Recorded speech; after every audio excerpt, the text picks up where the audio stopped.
Hi guys, ഇന്ന് നമുക്ക് കോവയ്ക്ക കൊണ്ടൊരു ഫ്രൈ ഉണ്ടാക്കാം. കോവയ്ക്ക ഈ വണ്ണത്തിൽ ഇങ്ങനെ വട്ടത്തിൽ അരിഞ്ഞെടുത്തിരിക്കുകയാണ്. കുറച്ച് ഉപ്പുവെള്ളമാണ് ഇനി ഇതിലേക്ക് ചേർക്കുന്നത്.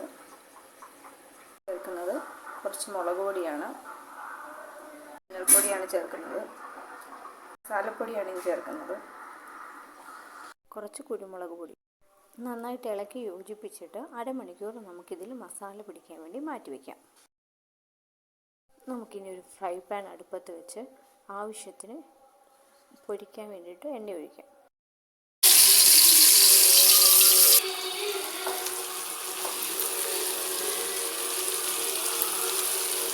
ഇനി ഇത് തിരിച്ചു വിട്ട് നമുക്ക് മീൻ പൊരിച്ചെടുക്കുന്ന കണക്ക് ഫ്രൈ ചെയ്തെടുക്കാവുന്നതാണ്.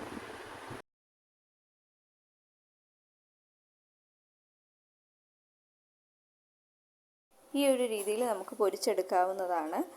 എല്ലാവരും ഒന്ന് ട്രൈ ചെയ്ത് നോക്കണേ. ഇഷ്ടപ്പെട്ട ഫീഡ്ബാക്ക് അറിയിക്കണേ. എല്ലാവരും ചാനൽ സബ്സ്ക്രൈബ് ചെയ്യാൻ മറക്കല്ലേ.